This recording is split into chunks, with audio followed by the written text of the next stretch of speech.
Everyone, the April 7th, 2014 special meeting, the City Council and Redevelopment Agency is called to order.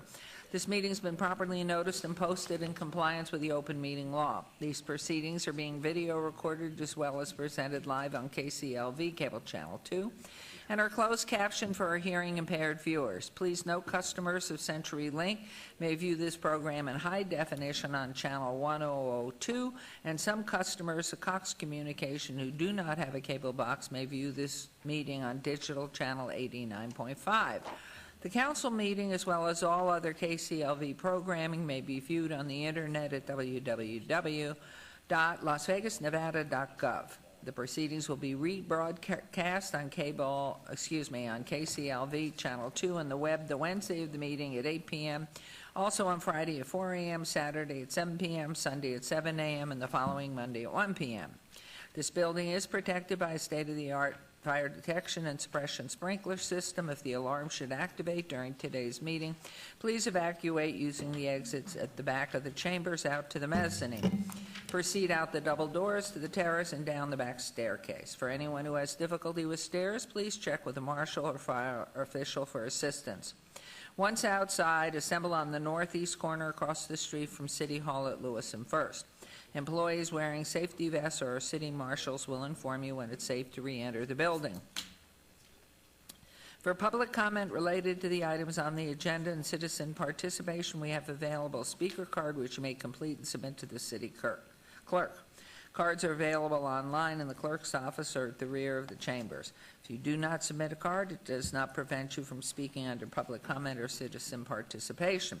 If you parked in the parking garage across the street and did not receive a validation ticket as you entered chambers, please exit to your right and see the security personnel at the entrance. If there is anyone present today who has need for hearing impaired equipment, please come forward and see the city clerk's staff. Before we proceed with the agenda, would everyone please rise for the pledge?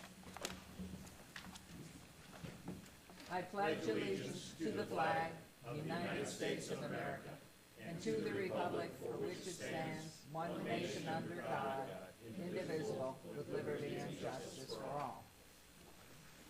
Thank you, and we will proceed on to agenda item 4. Public comment during this portion of the agenda must be limited to matters on the agenda for action. The amount of time any single speaker is allowed may be limited. All comments made will be cross-referenced to those specific items. If anyone submitted a speaker card who wishes to speak under this portion of the agenda, please come to the podium and state your name for the record.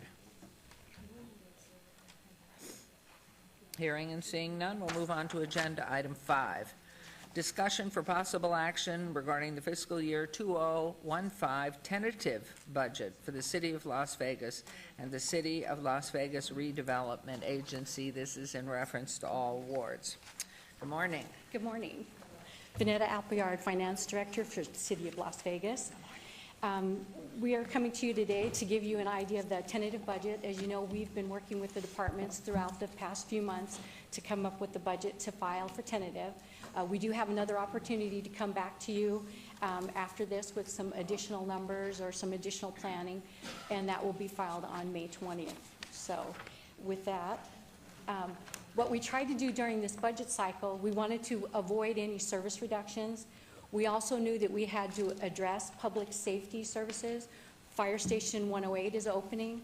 We know we have the new jail isolation unit that's also opening this coming year, and Metro increase in funding of 5.8%. If you recall, when Metro first brought us their budget, they brought us a budget of $518 million. They since went back and redid their numbers. Now their budget is at 511. And with that's probably a 5% increase to their overall budget from the previous year. With that, they're also putting in $20 million in reserves to help bring that number down, so that by the time our share comes down at the 37.1%, it's $127 million. So that represents the 5.8% increase from prior year. We're also in this budget trying to address some modest program restorations. For instance, Garside Pool is reopening, so we know we need to address that. We've got our ongoing Development Services Center activities that we want to make sure we address. And we're also trying to fund economic development and business development along the way. So with that, we also know we need to support the council priorities, and we're still continuing to implement and keep looking for those revenue enhancements going forward.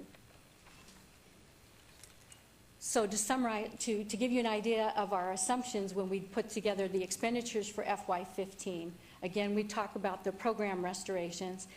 We know that we're going to be doing Fire Station 108. That is a 24/7 operation, so we're going to have to be staffing that, and we've got 12 people programmed for that. It's only programmed for a rescue at this time, and we're not, it's only programmed for an engine at this time. We're not programming in the rescue, and we're hoping that when the SAFER grant, we've applied for it, we have not heard back whether or not we're going to get that money, but if we do, then that'll give us an opportunity to bring forward additional staff for the rescue. The isolation unit at D&E, we are planning 16 officers. Your Honor? Yes, please. I wonder, well, I know that the city manager would expect that I would be asking a question on Fire Station 108, because I don't recall that we talked about it just being a partial service station. And I'm just curious when a decision was made to just staff with an engine, although those people can respond to medical. No transport equipment at this point? Is that what I'm hearing? I'd like to ask Fire Chief Willie McDonald to step up. What we've had to do with the last 3 fire stations that we've opened is step-in service. And so we did this with 107, and new Station 6, 106. And so the idea is to do the same thing with 108. It's not ideal, but it gets the service level there that we need immediately. And then we're hoping against hope that we actually get the SAFER grant, because it will help this budget significantly over the next 2 years if we are successful. We haven't heard yet about whether or not we will be able to get that SAFER grant. So this at least gets the station open. And in the past, we've actually had to run stations completely on overtime, which we're trying not to do in this case by adding these necessary staff. So I don't know if the fire chief wants to talk a little bit about how we deploy, but I think this would probably be a good opportunity for him to talk a little bit about that. Vanetta, don't we have a slide on the FTEs we're adding? Isn't there another slide? It's the next one. Maybe we should flip to Well, I that, can because wait that's for an really kind of answer what if we're you're gonna talking talk about about here it. is the #1 bullet on If that you want to sheet. integrate it into the explanation on the positions, that's okay.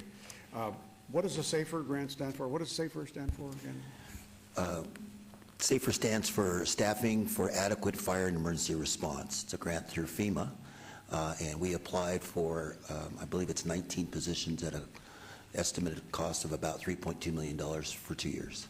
Well, so how many years would that grant, if we receive it, staff for? Just 2 years. So it's understood that if you're going to apply for the grant, that you are also committing yourself to the manpower to replace it after the SAFER expires, right? That's correct. The ongoing cost, the government only pays for, federal government only pays for 2 years. Yeah, okay. Chief, thank you very much. Mayor, that's all I need to know on that now. Thank you very much. Thanks. Please continue. Thanks. Just wanted to point out, too, that with this, we'll talk about the staffing positions probably on the next slide, is a better way to address that. But wanted to let you know that we have incorporated all of the bargaining unit negotiations that have been accomplished. We know the LVCEA is still out in negotiations. Because of that, we are not assuming any COLA, and we are also not including the restoration of any hours in this until after those negotiations are done. We also plan for a vacancy rate of 3% for the larger departments. So in other words, you know our budget, we budget 100% of our positions. So not all of those are filled, we know that. So the 3% vacancy takes into consideration fire, detention, public works, O&M, and PNRS, the larger departments that have a lot more of that attrition and turnover. Typically, our actual vacancy rate is higher, and that's sometimes why when we come to you at the end of the year, we look a little better as far as our spending goes. And in this budget, we have 51 new positions. 41 of those are in the general fund, which you'll see on the next couple of slides, and 10 are in the other funds. So for public safety, of the 41 positions in the general fund, 30 of them relate to public safety. Again, that's the 12 for the fire station that we were just discussing. We also have 16 correction officers for the isolation unit.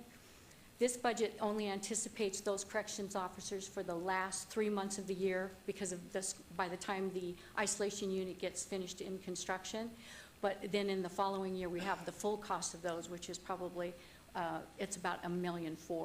But in this budget cycle, it's representing about $300,000.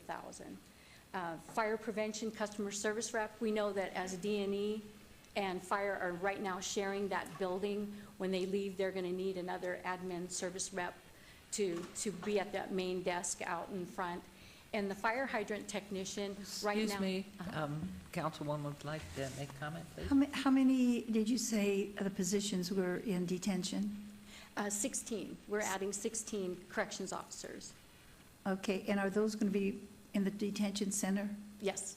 They will be working in that isolation unit. Now, we're not doing that because we're taking anything from North Las Vegas, are we? No, this is our actual expansion that we have in our capital expenditure budget.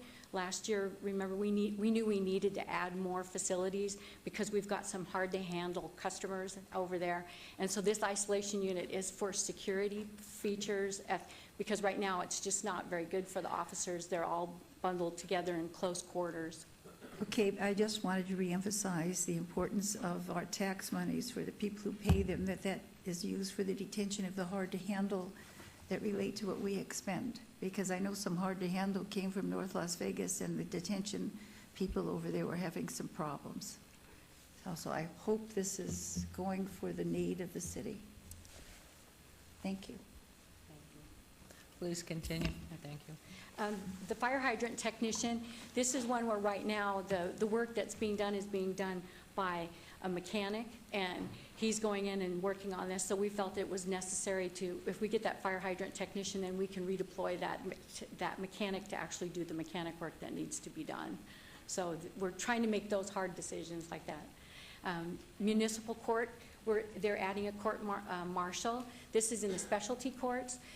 If you remember in last year's legislature, I think it was 211A was approved for the specialty court fees. What we're hoping is those fees will start coming in, and it's actually going to pay the cost of this marshal.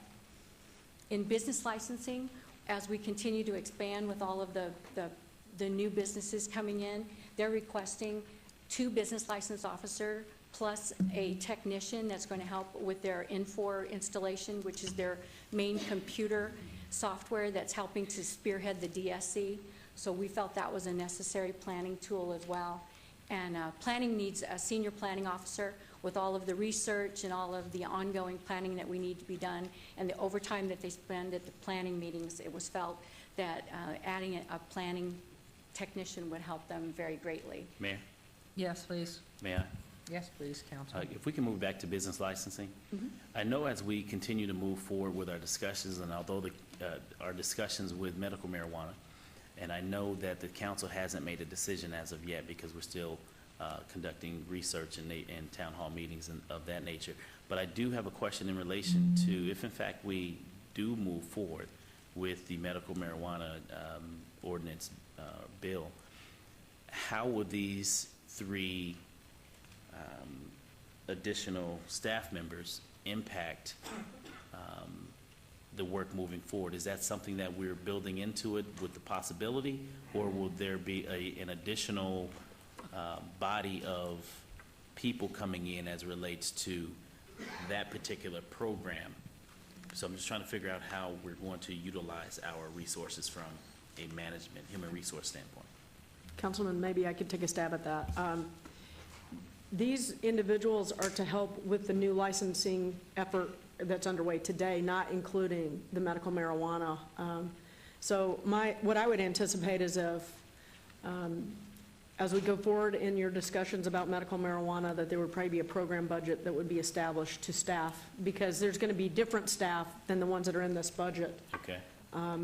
But as you know, we've been working very hard to streamline the business licensing effort, just your general licensing efforts. We've eliminated over 55% of the licensing categories. We've done a lot technologically, but we really need people in the field to be making sure that people are reporting accurately. And we also need the technological assistance to make sure that the new system's working, adequately and that we're updating it in a timely fashion and all those things. So these 3 positions are related to our current operation. Okay, And we would bring medical marijuana staffing back in a different program budget. thank you. Thank you, and I'd add to that, if I could, Ms. City Manager, that at the time, if the council goes forward with it, and thereafter recreational marijuana, which everyone seems to think is behind the first push, are we going to be looking to increase the capacity of marshals that we have on board? That's a possibility. I think we're going to have to work very hand in hand with Metro and our own marshals as well, as it relates to any of the law enforcement needs associated with expansion. If it does go to recreational, obviously that would take additional legislative action. So we have through 2015 at least, probably, to deal with that issue should it go to a next level. Like that. And meanwhile, we're working very hard right now to figure out the impacts of the medical marijuana regulatory efforts, just with the medical component. And that's a bit difficult, and all of you heard that, that the business licensing department just doesn't have enough people to handle the workload that's going to impose on us. They're already struggling with the current workload because we're changing so many business licensing ordinances right now, trying to continue to streamline, make it easier to do business in the city of Las Vegas, and grow our business base, both in the downtown area, but all across the city. So they're doing a lot of work with a pretty thin staff. So if in fact the council approves the budget, we're in draft, I realize that, but for the final submission, without any of that included after July 1, we just augment the budget? What do we do? What we would probably do is be able to come back and say, based on the revenue we think we're going to generate out of the new licensing fees and/or anything else, quite frankly, this is the capacity we feel we need to add. It's a little bit early to be able to tell you that because you haven't adopted the regulations, which then would help us formulate what the staffing plan might need to be. These people that we're talking about wouldn't be added anyway until July 1. Because they would be in your July 1 budget, should you approve it, including these positions. And they may be able to help bridge the period of time for implementation. And I know we've gone over the schedule with you all, and we know that there are going to be pretty significant impacts should you approve these licenses and land use authorization for these facilities in the coming months. That could be early fall that we're actually seeing these businesses up and running. And if that's the case, we need to have the staff at about the same time. So we could see 2 waves of licensing staff, this group. And if we know before the end of the budget, we may weave it into the final budget. You see what I mean?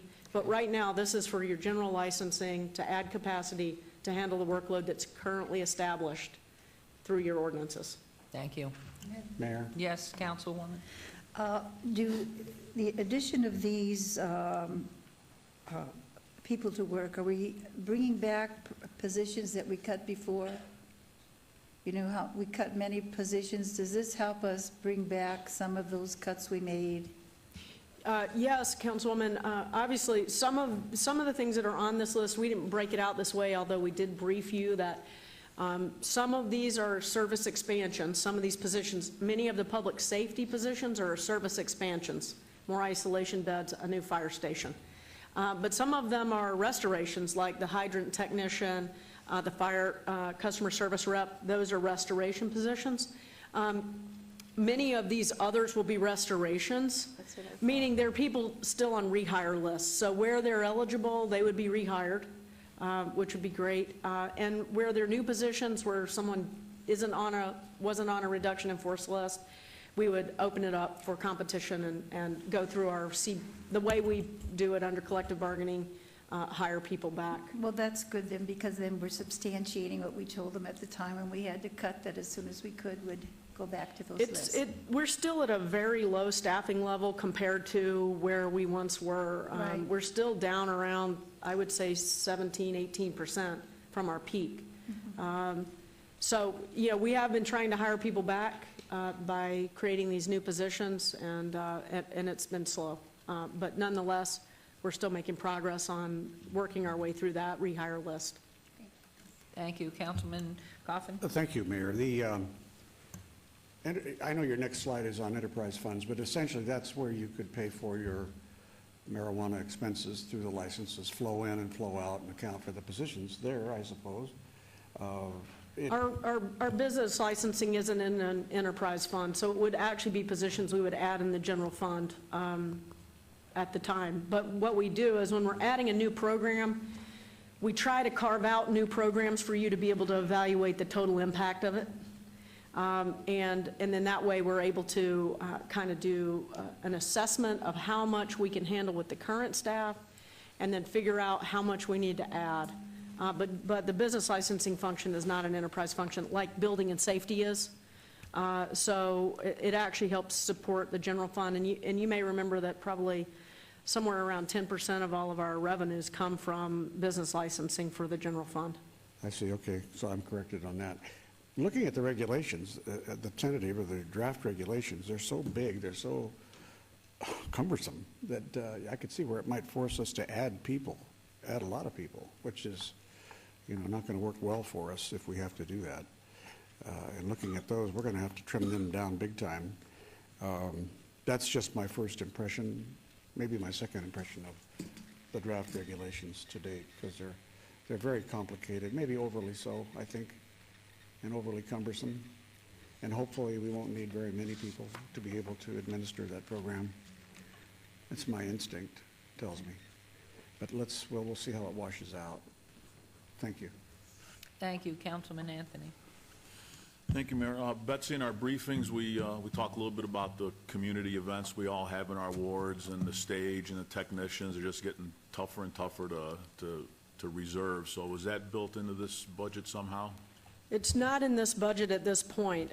One of the things that we'll be doing between your action today and your final action on the budget is being able to evaluate some of those issues as we true up our revenues and we get final revenue projections to see what kind of capacity we might be able to add. We do have the department looking at what we can do, whether it's trying to create a better scheduling process for those events. See if we can do some of that work on overtime. Is there a way for us to be able to use a private company to be able to help in that regard, or do we need to add staff back? We just haven't gotten that work complete yet, Councilman, so that would be something that might be added if we needed another position in the final budget. I will tell you that I'm a little bit, well, we've got about a $9 million shortfall in this tentative budget that we're asking you to, provide comment on today. And so I'm a little bit hesitant to add too much more staff at this point because we're already spending a bit more in, well, we're going to have higher expenses than we have new revenue coming in by about, a third of about 0.3%. So I'm a little bit hesitant to make that deficit more without trying to trim back in other places. So we're trying to see if there's a way that we can make it work with the budget that we've got, and if we can't make it work and create additional capacity, then we'll have to bring something to you in the May budget. Okay. Thank you. Anyone else? Please continue. Thank you. We're also adding a staff member in the general fund for information technology. Again, that is just to support all of the software issues and the upgrades and all of the new innovations that we're doing.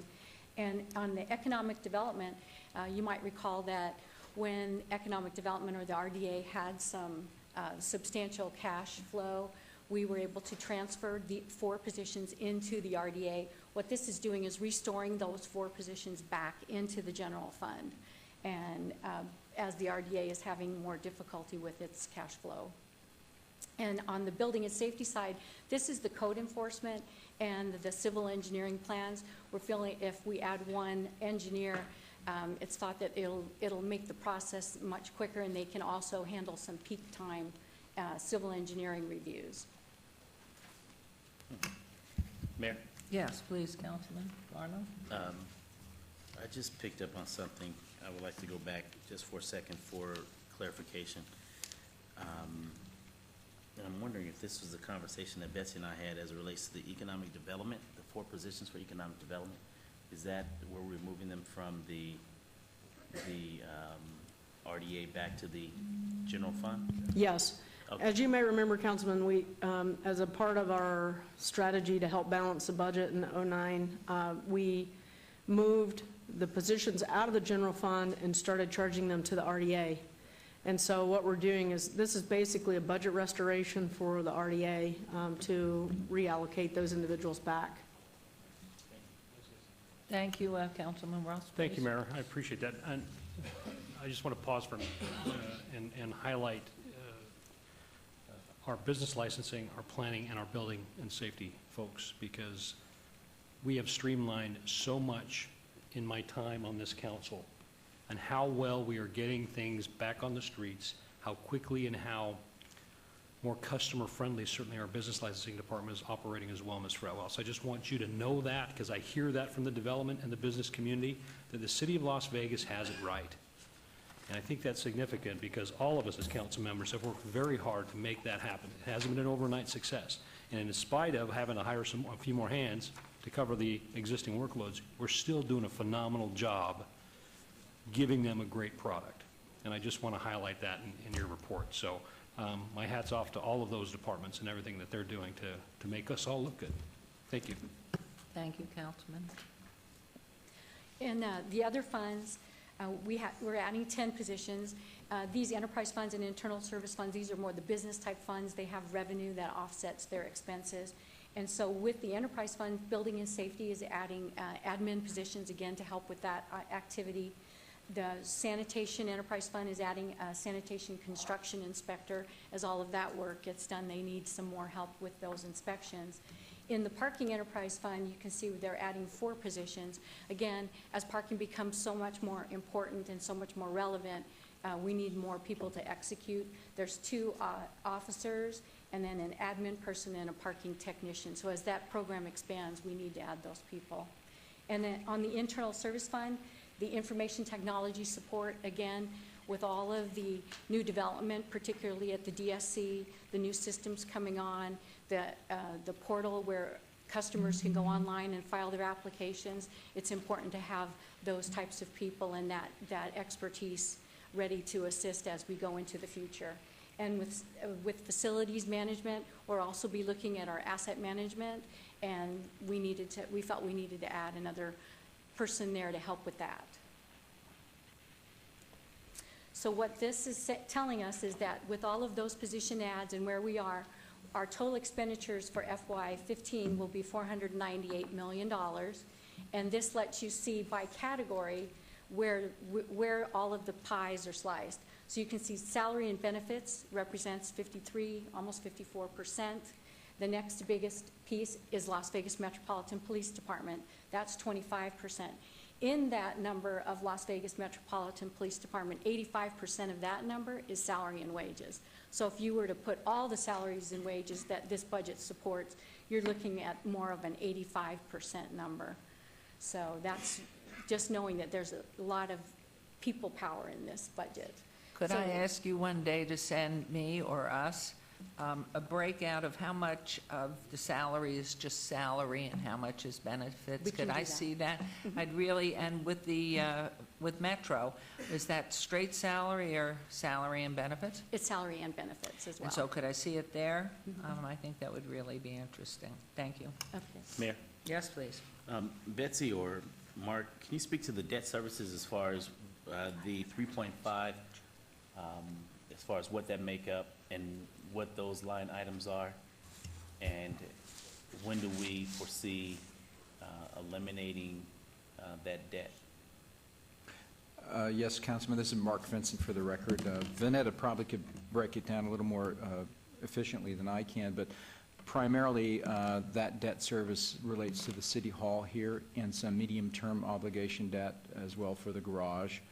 And the reason why we call that out is even as significant as some feel that debt service is, it's still a small sliver of our operating budget. So this represents the commitments for primarily City Hall and the garage across the street. And what number? What is that number? Oh, I think it's about 17 million. 17.5 million is what. Is that just for the garage or for City Hall? What is the balance left on City Hall? No, this is the first year that we're making the principal payment on City Hall. So that number last year was around 7 million. So Okay. we're looking at the 17.5, and 15 of that is related to City Hall. Okay, and how much is, are we talking about the garage across the street? Yes, Okay, so and that's break it down about, for me. that's about a So million. 15 for City Hall Right, and about $1 million for the and garage. about $1 million for the garage? Okay. And if I might, Ms. Appleyard, in clarification of my request, I'd like to see the PERS breakout separately, if Okay. I could. Thank you. And could you please let us know what you include in your non-labor category? The non-labor category is services and supplies, so that's where our utilities are. We also have the expenses for just the paper management, like, and copier charges, any. How often do we recheck? I know that we're supposed to purchase, if we need something, it's purchased on some companies that are approved by the city. Is that correct? Yes, what we I've been have a told. list of vendors that are typically. 7 used. vendors? We have a list of several vendors that are typically, we have purchase orders with, we've actually negotiated the contracts with, and so those are in this number as well. I don't know how often you go back and recheck that, but I know that recently, I've had about 6 different times that we were able to obtain materials less expensively. I think one of them was the porta potties that we used. They were high for us, and we went through a nonprofit group, and they got them much less. And I'm just saying, I think maybe we should check and make sure that just because we're the city and they give us this, that we make sure that we don't pay a higher charge. We can certainly check on that, Councilman. There's a whole process that we have to follow through state law that someone like a nonprofit doesn't. And so as a result of those public purchasing laws, sometimes we'll have large bids, and so, not to get into the weeds on this, but, you know, a ream of paper, maybe a few pennies higher than you could go and get at Office Max, for instance. But it's because the desks and chairs that are also on that bid are hundreds of dollars cheaper. So sometimes we have these big lot bids that have a bit of price differential, but overall, we benefit from it. And then on some of these other more specialty items, maybe porta potties might be a good example of that. We may bid those once or twice, you know, every couple of 3 years. And sometimes because of the public bidding criteria, the particulars that we're asking for, maybe it's service availability or some other specifications, Well, yeah, it may be slightly higher. I know that it surprised me that what we needed to pay through the city was about $80, $90, and that's a lot for one of those. We'll be happy to kind of look into that. And they just called, you know, they just called they didn't say who they were or anything, they just called and said they were interested. I haven't found one yet that was cheaper, but I'll be waiting and see. Okay, Okay, thank you. we'll certainly look into that. I just think sometimes maybe they take advantage of us. Okay. So with that, what we wanted to do here is the same number, $498 million. This tells you the function by function, and public safety takes up about 66% of that total spending, with the next biggest slice of the pie is at 12%, which is the general government expenditures, and then it goes to the cultural and rec. So this just gives you a different way of looking at our expenditures by how we transact and what programs we're working on. And now we come to the part about how we're going to pay for those expenses that we just discussed. What we are looking at for revenues is an overall increase of 4.8%. As you know, CTAX has been performing really well. When we first came to you in December, we thought that CTAX was going to be at 3.5%. But as we've seen the trending, right now we're at 4.6%. So going forward with FY15, we felt comfortable with a 4% increase over today. Property taxes are increasing at 3.3%. That, just to remind you, with that number, even though assessed value went up 15%, we had taxes abated of $12.3 million. So if that tax cap had not been on there, then our revenues would have been a lot larger. And the tax cap for residential and non-residential is right around that 3%. So the law is doing what it was supposed to do, I guess. And I we've thought the looked at, business, if I might, the business tax, I thought was at 8% cap. Residential at 3, business at 8. right, but there was a redo of they wanted to average the assessed value over 10 years. Mayor, may I, if I may, Mark Vincent again, the caps are bifurcated between 3 and 8, but the 8 has an attached formula to it from the initial law. And so it's 8 or the lower, it's 8 or the lesser of 8 or, and then the rest of the calculation is the greater of 2 times the CPI, 2 times the cost of living increase, or the 10-year average of the assessed value growth itself. So it's not a simple 3 and 8. And so we have been seeing through the recession that 8% for commercial has been falling from 8 to 6.5 to 6 to 4 to 3. And theoretically, it could drop below 3. And that's what your projection is at this point? The mathematics for fiscal year 15 show that the commercial cap is 3%. It's equal to the residential cap. Wow, excuse me. Yes, thank you. Councilman Barlow? Wow, I was going to ask the same question, Oh, Mayor. okay. I appreciate that, and learned something new in relation to the 3% commercial will be equivalent to the 3% residential. It's quite interesting. Okay, thank you. I have another question. Councilman Thank you, Coppin? thank you, Mayor. It troubles me that we still have so many of these properties, and they are residential, but they're being bought up by LLCs that are pooling, again. You see this happening, people owning hundreds and hundreds of residences, and, they're investment pools. And I'll bet you that they're all being considered as residential for property tax purposes because people don't know, or the assessors don't know. And I just wonder what we can do to smoke them out, because those are business investments. Those are, they're gonna, maybe someday they'll fall into somebody's hands because they are residences. On the other hand, we don't know, it's kind of like washing them, Good or point. laundering them. They come into these pools, and then you don't know if they're gonna be residences or a business investment. And they're being initially purchased or repurchased as business investments, and they ought to be subject to the, to the business side of it, the higher property tax. But I don't know how we know. And if, in fact, the math works out to where the business is no greater than the residential this year, that's one thing. But by golly, they ought to be registered that way as business property, so that when that number changes again, that they'll be caught up in it and not escape it. That's a great point. I may be able to address part of that.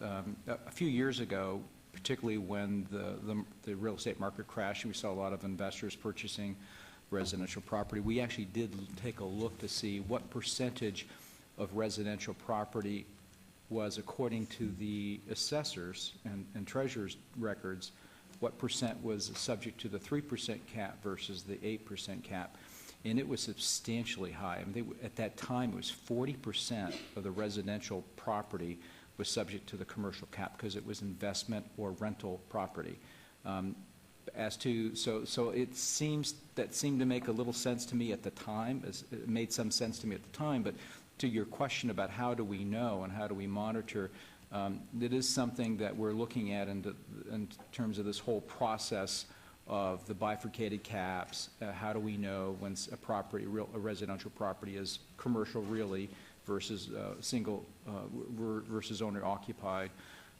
And so right now I believe it's primarily a self-reporting process that may happen as property changes title, but so far when we have looked, the percentage of commercial caps was pretty significant on the residential property so far.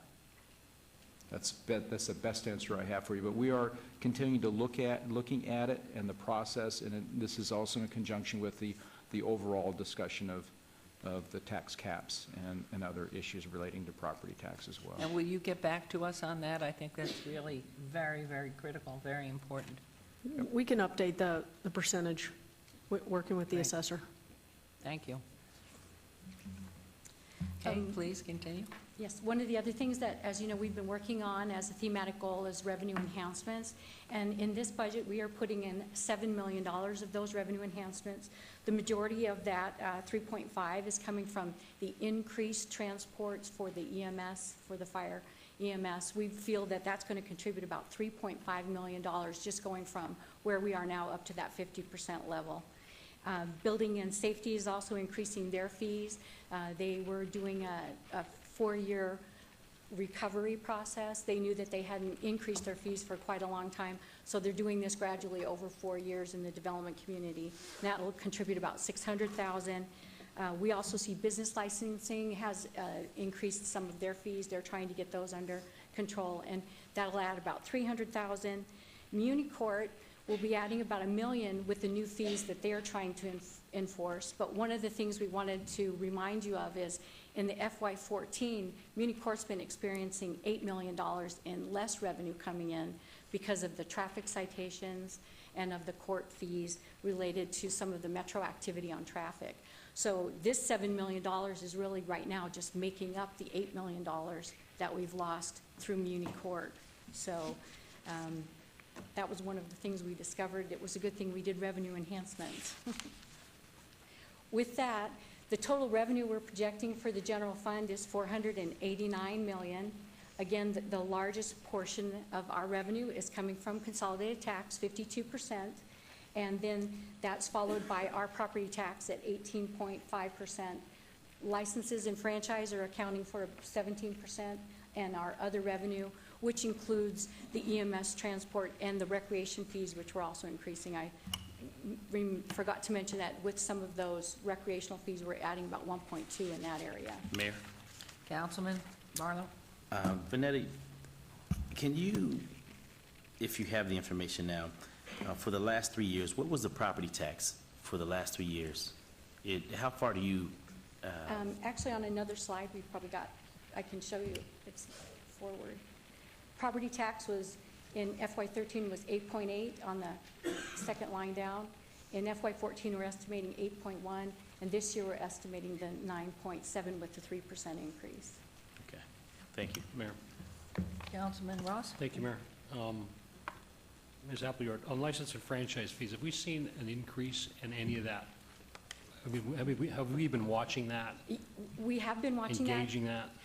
We've noticed that the franchise fees have been going down, and as you know, last year we brought in a franchise officer that is actively, as part of the revenue enhancement program, reviewing all of those franchise fees. So we haven't seen anything yet that we can add to our revenue at this point, but we're watching it very closely. We're not actively auditing any of these, are we, yet? We're in the process of RFPing out some auditing functions so that we can get caught up, because we haven't audited virtually any of our franchise holders for years.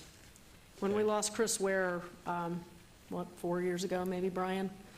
That was one of the positions we just eliminated, basically. And so in last year's budget, we hired a new franchise officer. And some of our franchises that should be audited because they're based on formulaic issues, the ones that are kind of flat, we're not necessarily that interested in.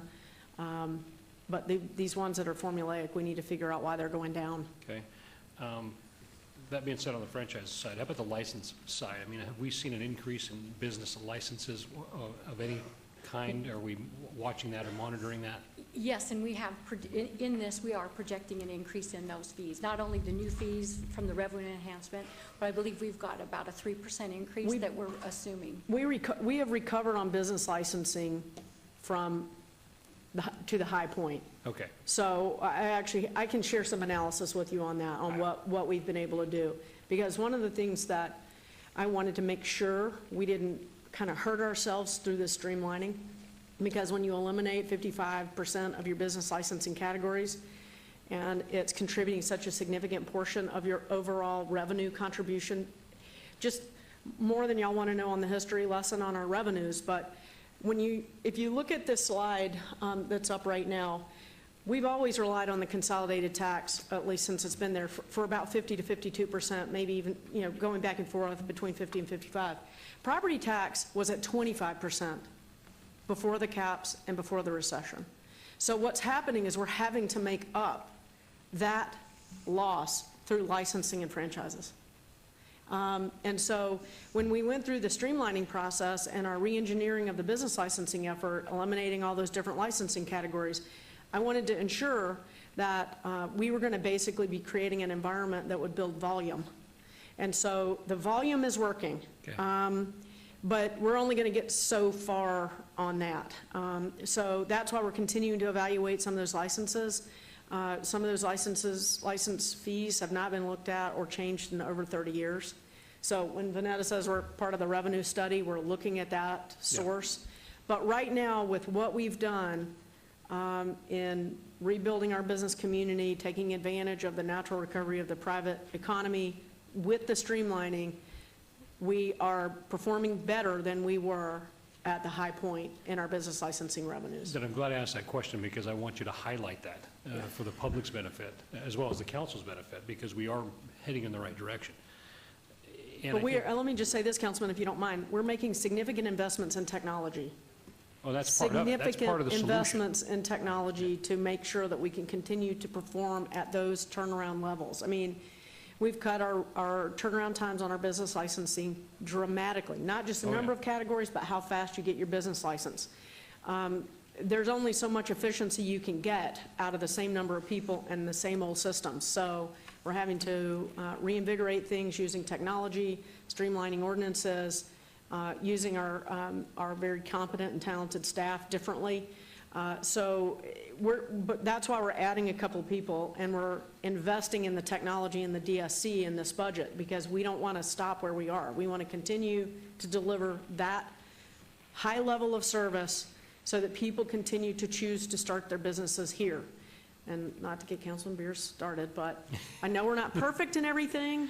It's a continuing process of refinement and trying to be doing the right things at the right time. But nonetheless, we are trying to continue to provide that top-notch level of service for businesses here in our community. And Mayor, Council, they know that as well. They see the difference from our government as compared to other governments in Southern Nevada and in the state in general. So I appreciate that response, and thank you very much for that answer. Thank you. Mayor, Yes, Councilwoman. speaking of tweaking and all of that, you may remember in one of the CMO briefings, knowing that we had to raise costs of leisure services because we're far under what the costs are most places and what our expenses were. Nonetheless, when we came to the summer programs for children, we raised it quite a bit. And at that time, you had said you were going to go back and check, but the summer programs that they have, the camps, I believe were raised quite a bit. And it's, if you have 2 or 3 children, it was really difficult for families. So I wondered if there was a way, if we haven't done it already, to go back and check that and see if maybe we could lessen it for the 2nd and the 3rd child, or did we take as big a jump as the calls I'm receiving are saying we have taken? Councilman, we actually have an upcoming briefing where Mr. Harson's going to go over that whole fee schedule. Remember, you all adopted a resolution and gave us direction to go to not less than 50% cost recovery across the board. And so we're continuing to work through that. And you also asked us to do some, what I would describe as sensitivity analysis of what would happen to those fees if we went to 60, 75, 90, whatever those different tiers might be. Mr. Harson and Lisa Morse-Hibler and Lonnie Zimmerman have been working on that analysis, and we hope to be bringing that to you in the next few weeks to share with you the outcome of that analysis. I do know that we implemented the change in the summer programs, and we got, I don't know if Lisa or Steve are here. Steve, whoever you want, Steve, you or Lisa or both, come down and maybe you can talk about where we are with the summer camp programs and why we adjusted the fees the way we did. Did you look at them after the first costs came out? I got very few calls from parents about the different fees. The only one I got a large number of calls was on the summer programs. Well, good morning, Mayor and Council. Lisa Morris Hibbler, Deputy Director, Parks Recreation Neighborhood Services Department, for the record. If I may, Mayor, Councilwoman, we did look at the fees. The camps open in terms of registration on this Thursday. So I know we've gotten questions about, has there been an impact? Have we seen less registrations? And we won't know that until we open it. You are correct in that we did eliminate the second child discount. So our camp's current rate last year was $75 a week, and there was a second child discount that was $70. And this year it'll be $100, and that's at 4 of our sites. And then at Veterans Memorial in Maribelli, our camp rate last year was $115, and the second child discount was $110, and our new rate is $150. And as City Manager Fretwell stated, we will be briefing you in additional detail as to how we came up with these prices. We did look at what the Ys were charging, what Springs Preserve and a lot of the other camps around our valley are charging, and felt that the services that we provided and the cost that we have, that we could charge that rate. Well, a lot of people can't afford Springs Preserve, I'll tell you that one. And I'm on their board, so I support them every way I can, but I just know it's hard.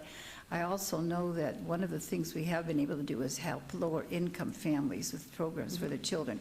But that's something you're going to discuss with that in a separate meeting, so that's fine. I'll go with that. So basically, you have not, since we asked for the tweaking, really done any tweaking. We're still where we were when I received the phone calls, which was several weeks ago when this first came out. Right, that is correct. We had, in February 1st, we had already put the new prices out.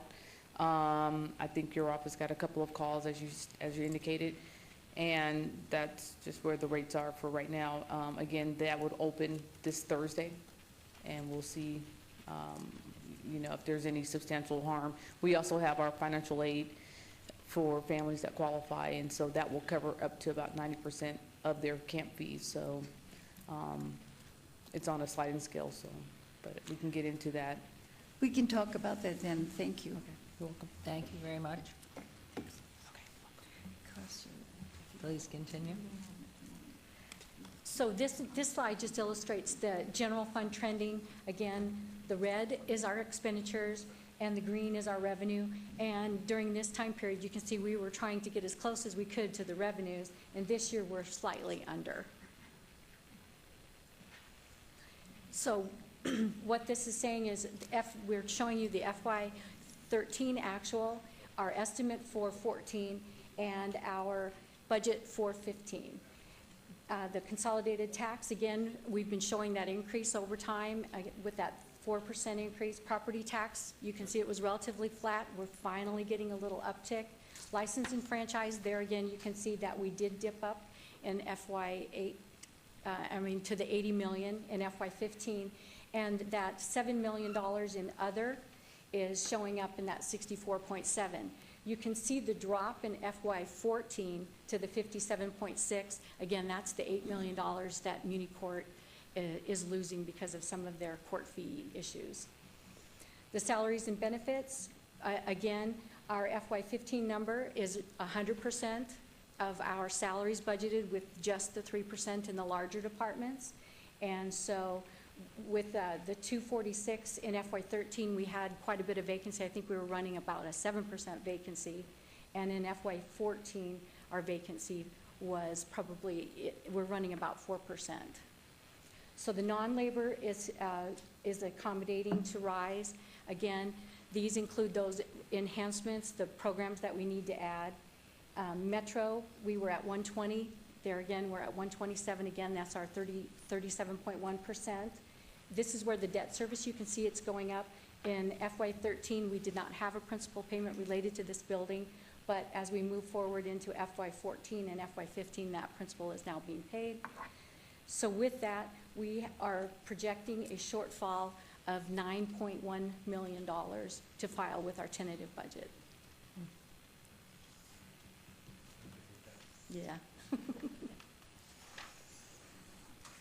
And so in summary, We've modeled in our overall revenue growth is about 4.8%. Our expenditures are at 5.1, so we're not quite matching. We are maintaining a fund balance of 18.6%. Remember, our budget policy is 12% with an aspirational goal of 20. And we still have our fiscal stabilization fund at 13 million with our additional reserve sitting there, which represents another 2.6%. Mayor, Yes, Councilman? if we can go back, if you don't mind going back to the previous slide. FY '13, we had a fund balance of 107 and a shortfall of 9.9. No, actually, we were in the, we had more revenue than expenses in FY '13 by 9.9. That's a function of the fact that we did have that high vacancy factor in our salaries and benefits. In addition, if you recall, we got that was when we first got the North Las Vegas share of the jail, so that's represented in our revenue numbers as well. Okay. Then what I'm trying to get to is the fact that our shortfall for FY '14 is estimated at 7.1 million. Correct. Correct? And FY '15, 9.1 million. So that's an increase of 1.9 million, correct? So in other words, we will have another additional $2 million over the FY '14. So we have a deficit of 7.1 in 14, and then we have a deficit of 9.1. So we're actually going to have a deficit of $2 million more than what we're experiencing this year. And that's based on, is that compounded, or what is it based on? It's just based on the revenue projections that we have minus the expenditure projections. So we're seeing that as just the way the complement of the revenue versus the expenditures, we are not recovering about $9.1 million in our Okay. expenses. And so without these drastic changes to be made today, the shortfall will only increase as we move further out into FY '16, '17, '18, correct? Unless we can come up with some revenue enhancements, we see property tax come back. Right. And we see the court fees come back. We can probably, if we have those positive things happen, we can have more revenue. Which is why, in fact, we're looking at other alternatives such as increase of fees to help offset a lot of those expenses, correct? Correct. In order to reduce the shortfall moving forward, or at least slow it down, It- correct? Correct. Okay. Mayor. Yes, Councilman Councilman Ross? Barlow, just to highlight that, remember, some of these fees have not been looked at for 30 years, 3 decades in regards to the licensing fees, use fees, those kind of things. I think it's significant that, we have to go down this path. It's unfortunate we have to go down this path, but we're doing more with less, and we continue to do more with less. And every government is faced with the same issues we are. So I just wanted to highlight that. So good questions, Councilman. Thank you, please. Thank you. And with that, we wanted to also present the redevelopment budget. Again, we're showing its FY '13 actual, 14 estimate, and the FY '15 budget proposed.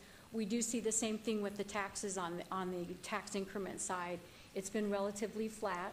We are seeing a little bit of an uptick in FY '15. We can start now seeing the fruition of those new projects coming online, so I think that is helping that number very much so. And the operating number, as you can see, in the 18% set aside, that's the 9% is affordable housing and the 9% is education.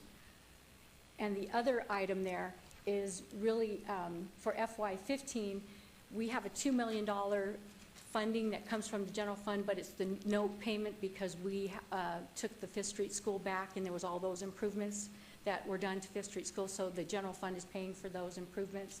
And there was also some other funds being returned to the RDA from City Parkway 5. If you recall, we had put the money into City Parkway 5 to do the infrastructure. They've done an analysis, and now that the infrastructure is where they've figured out all the infrastructure needs, and they're able to bring back that revenue or those funds back into the RDA.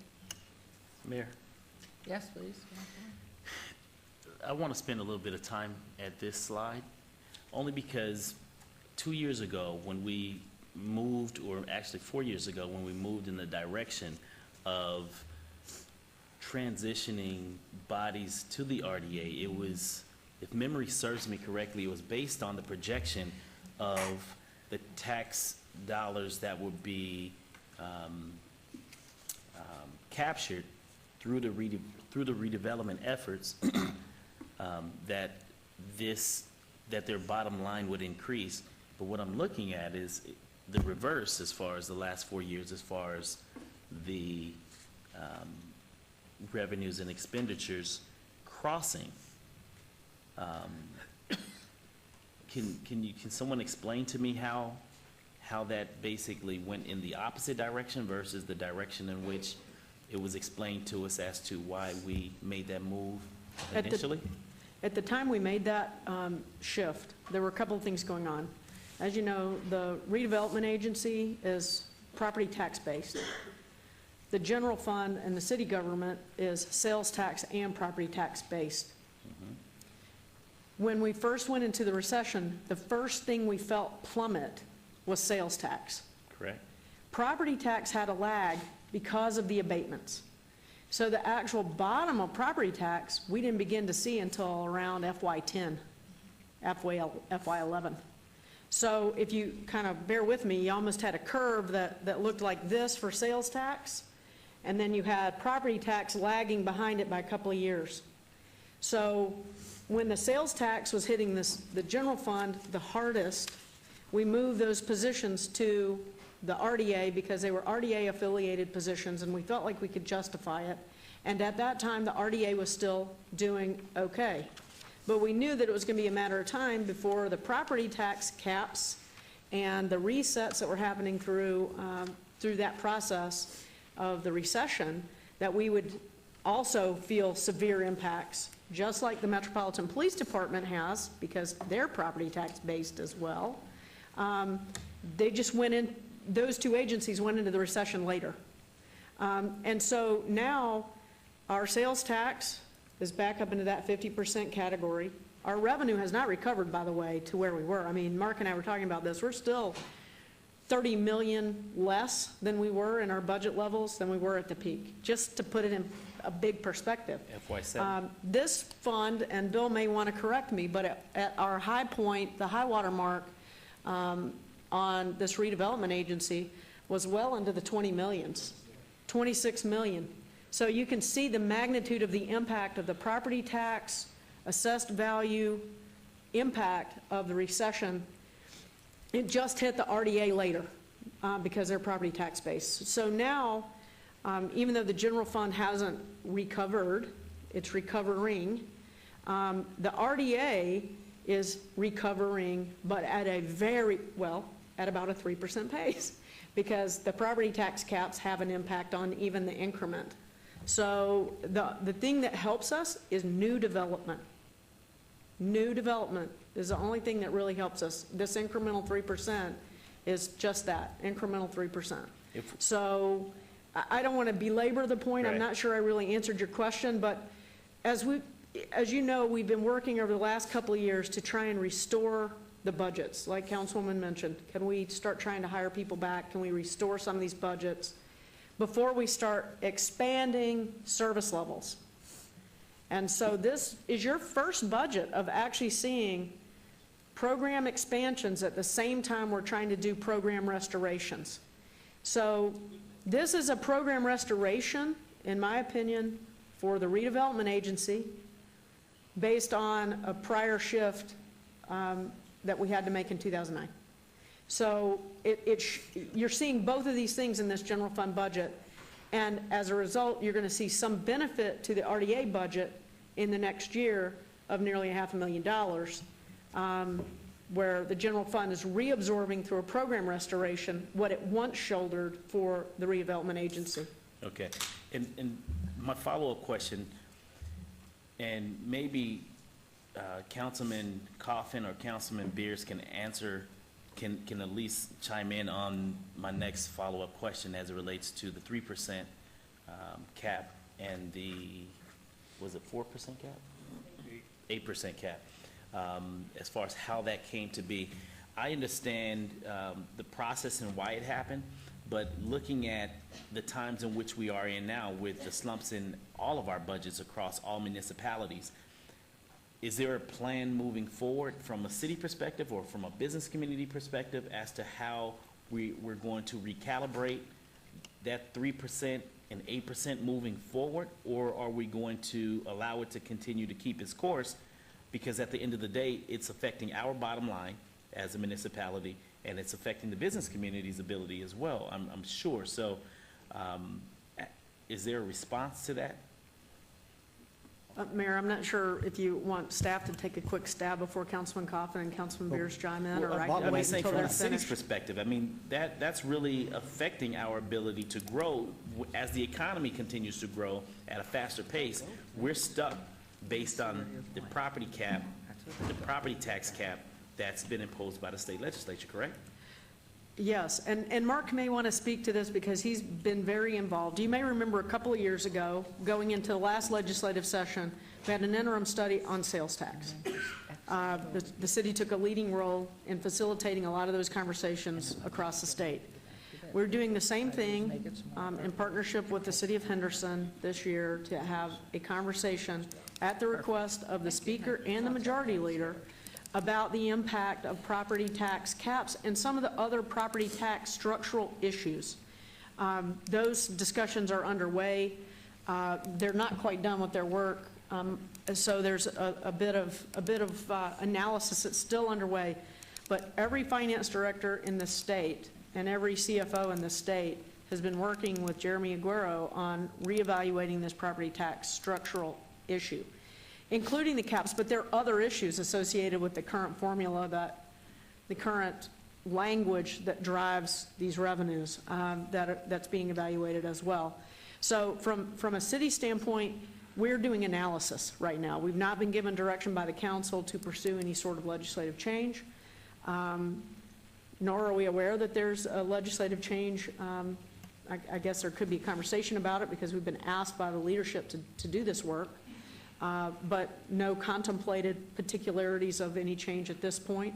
And we're happy to bring that discussion back to you at the appropriate time. But for right now, we're doing the analytical work so that you can make an informed decision about your position on that So the matter. analytical work that you're doing right now, when will that be presented to the council so that we can be empowered to make a decision as to whether or not we're going to ask staff to move forward with some changing of the legislation or basically keep its course? Before Mark answers specifically on the property tax working group's work, our schedule typically for the city's legislative package is that we use the summer to formulate the package, and then you all approve our 3 BDRs at the end of the summer, sometime before September.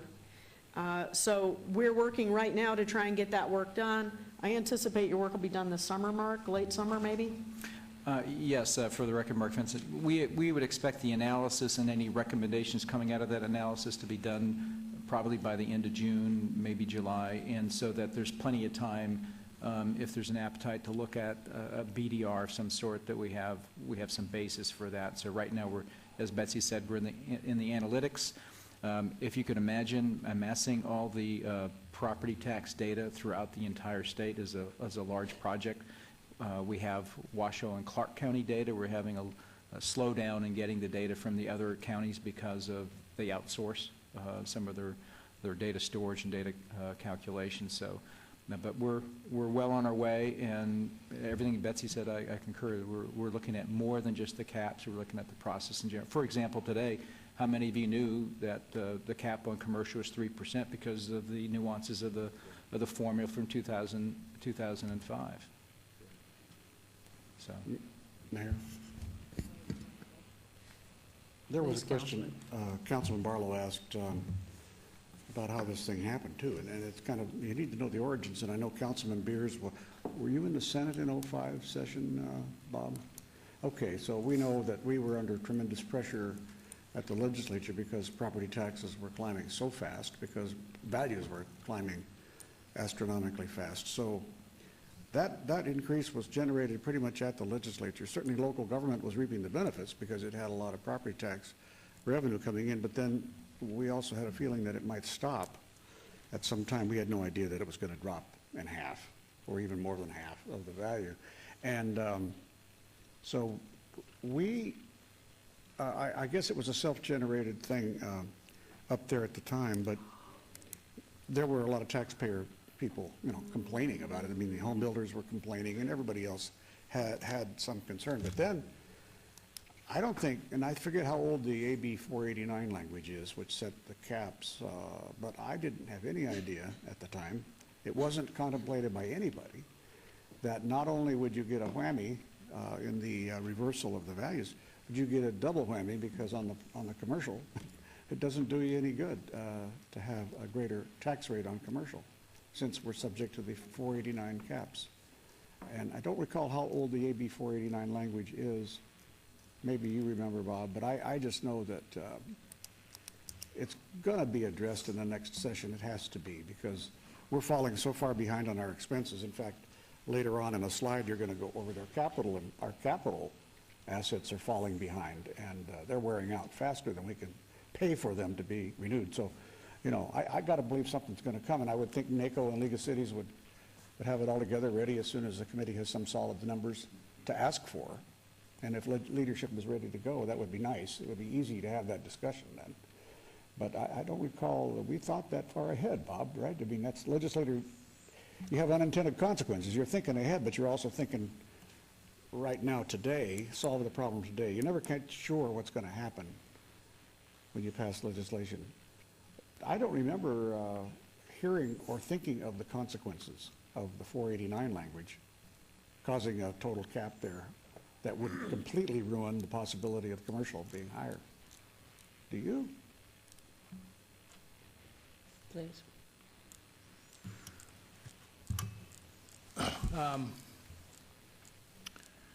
Well, we can have the legislature lift the caps, but property is not going up in value like it was before.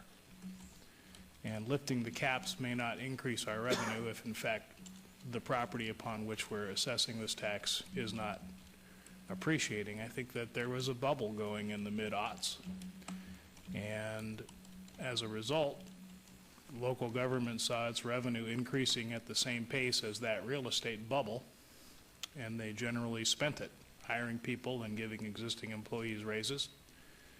And so we rocketed up to the charts as far as local governments go on our compensation, our total compensation schedules, because we could.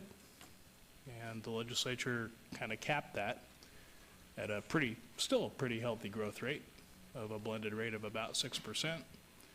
But the problem we have now is that we're not seeing the economic recovery.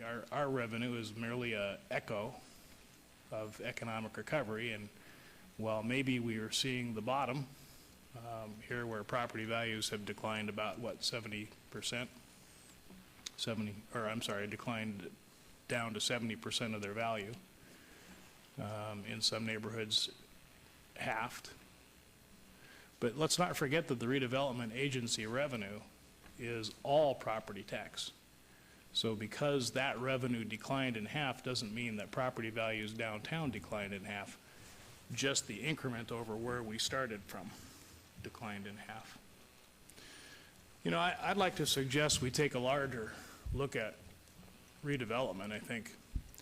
As I understand local government redevelopment, the legislature here copied what the California legislature had invented in the late 40s, because we had just beat the world. We just won World War II, and we were pretty hot stuff. And by golly, we're so smart, we don't have to wait around for the citizens to fix an old neighborhood, which happens under the normal course of events. It just happens too slow for us. So we invented redevelopment agencies. We gave local governments two tools with which to redevelop. The first is tax increment financing that we're discussing here. The second, and I think far more powerful, was the ability to use eminent domain to acquire big parcels from small parcels that don't want to be acquired. For whatever reason, that tool is no longer available to the city redevelopment agency. And as I've watched our redevelopment agency efforts over the past 2 years, I'm concerned that we're not being very effective, that perhaps without the bigger of those two tools in our tool chest, we cannot be effective at making redevelopment happen faster than the citizens would like to do it at their own pace.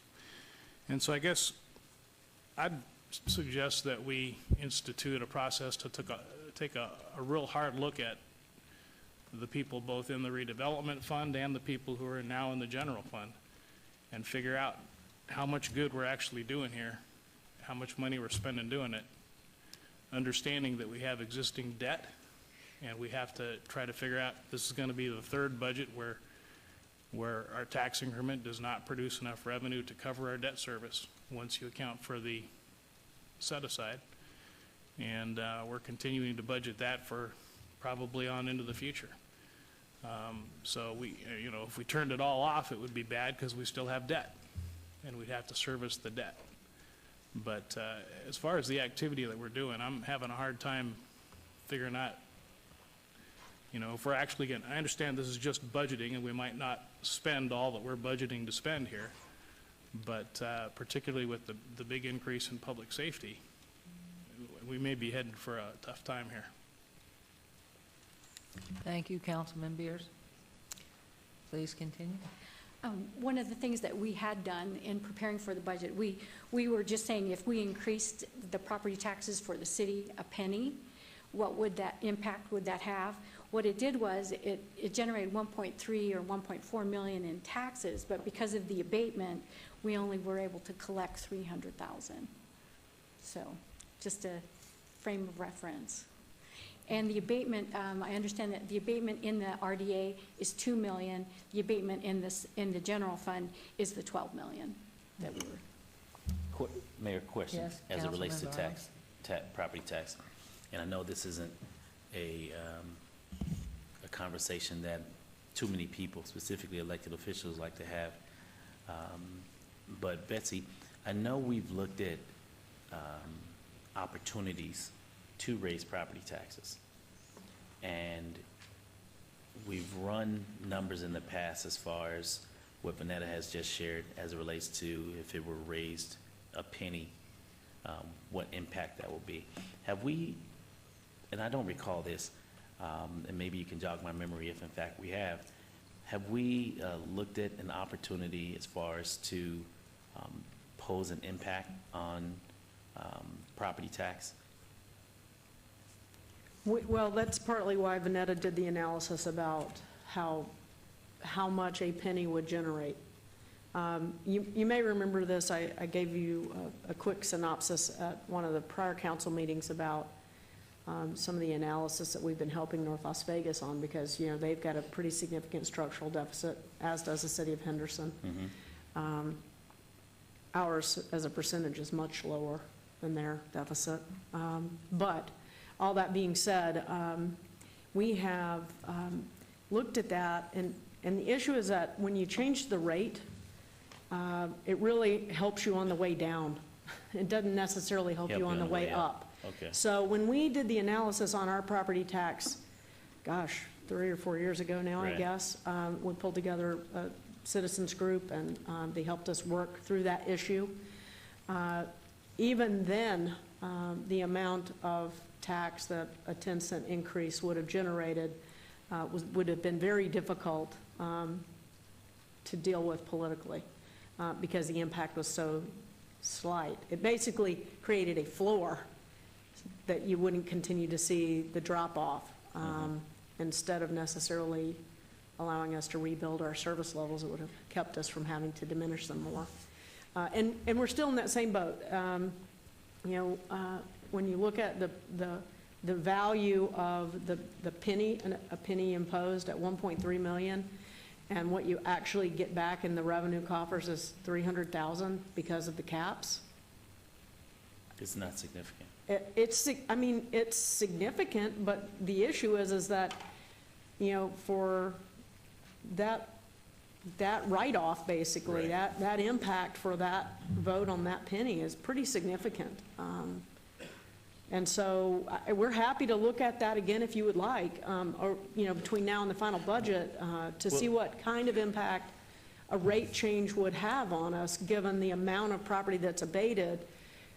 That one number that Vanetta just suggested shows you that your amount of impact in diminishing our deficit, for instance, you'd have to raise your property tax a whole lot just to wipe out our deficit. Right.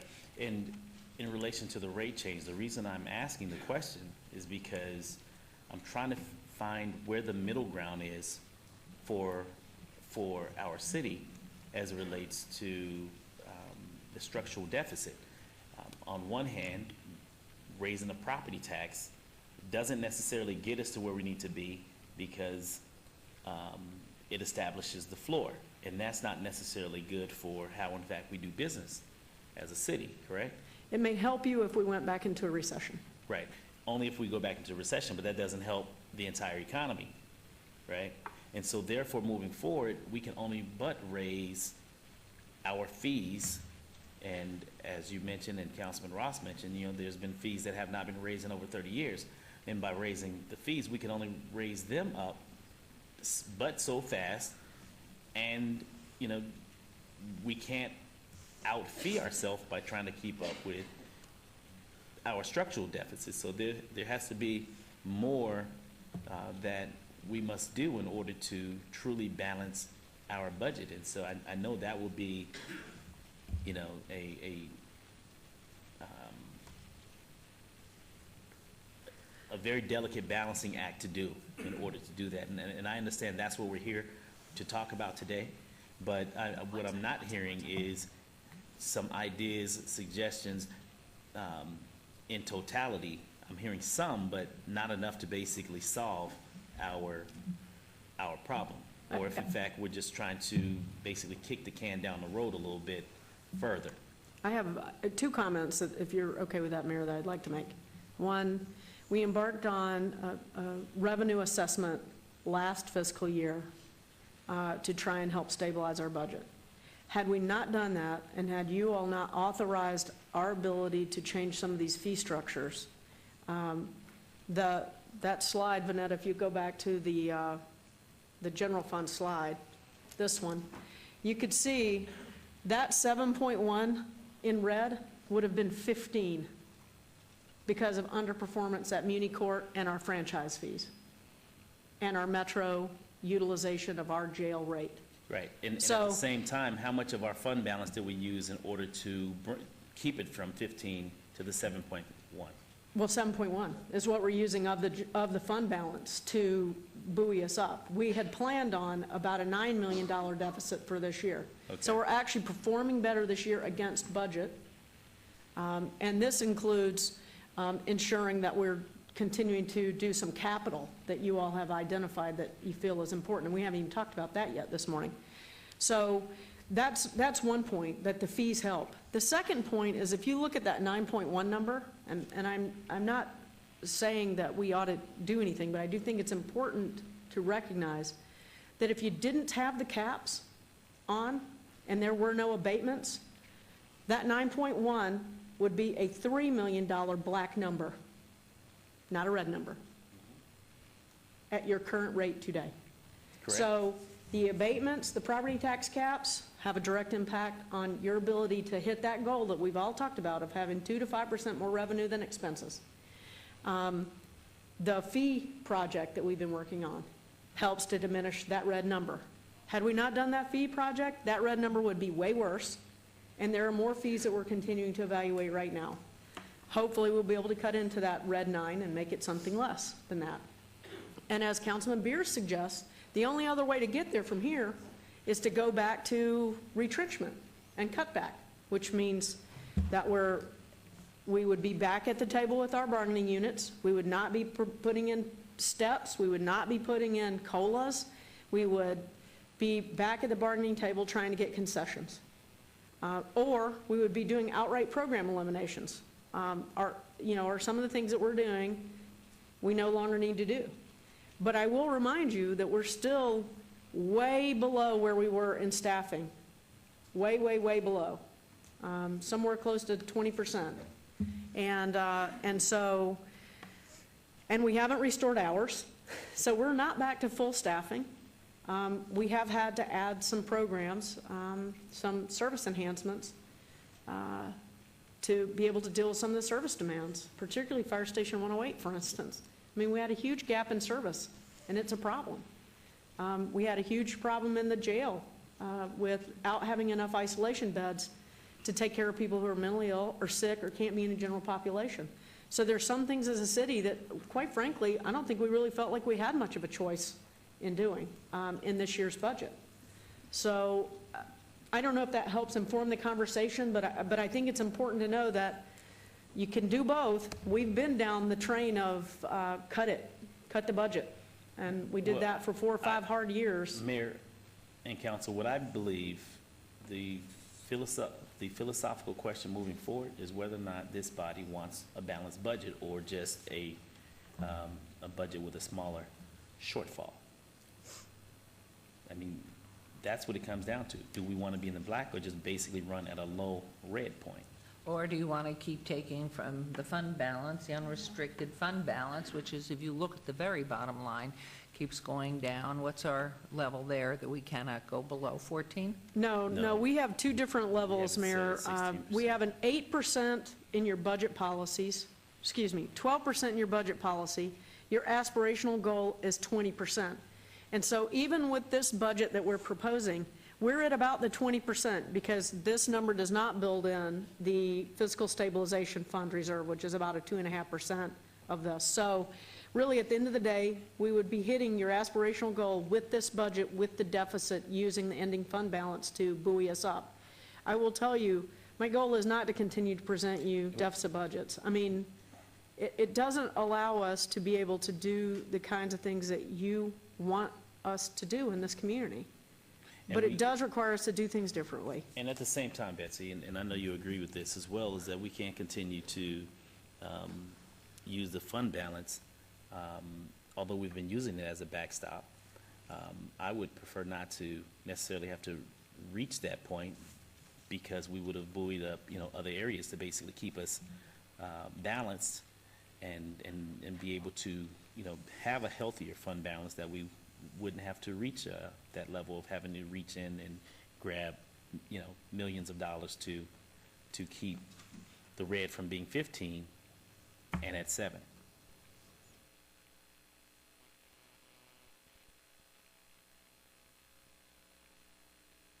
A 2 to 5% revenue over expenses every year. By your policy, that extra funding could go into your unmet capital needs. That's the kind of funding that if it's something that you can predict into the future, that you could expand programs with. Where you guys actually have more choice. But what we're still doing is we're making lemonade out of lemons. And we've got what we've got, and we're trying to meet all the needs on a much skinnier budget. The needs of our employees to have fair and competitive salaries, meet the needs of our citizens through that highly trained and highly qualified staff, through the various programs that we deliver. On this skinny down budget, we have incredible metrics. You all saw this at your workshop the other day. I mean, our scorecard, which was developed by citizens, we scored A's and B's and C's in the middle of a recession. I mean, we're doing great things. We had incredible survey results, 20 points better than all of our comparable cities on our citizen survey results. Those things are not easy to come by. So, I mean, we've got a really dedicated team here of hardworking, smart people who give their best every day for this community on a very skinny budget for what we're delivering, in my opinion. And we're trying to just make ends meet for a while. I would love to get rid of this deficit. That's why I've been continually pushing to make sure that we're turning over every stone as it relates to the fees that we do have in place, participating in property tax study groups like Mark has been over the last year, preaching at every chance we get, hey, if you wouldn't do this with your own personal money, don't do it here. Make smart choices, but don't buy things you don't need. Don't hire people that we can live without. Those are just things that we all do in our personal budgets, I hope. so that you're in good, solid financial position going forward. It's just our revenue has not recovered. I mean, and even this year, you all heard me. I thought we had turned the corner last year. I know one year doesn't make a trend, but we finally finished the year with more revenue than expenses. And this year we couldn't do it because we had an $8 million underrun in the court budget, in their revenues. None of it under our control. All right, I'll stop. Councilman Coffin's waving the white flag. He really is. I saw that. We've been schooled, I know. Please continue.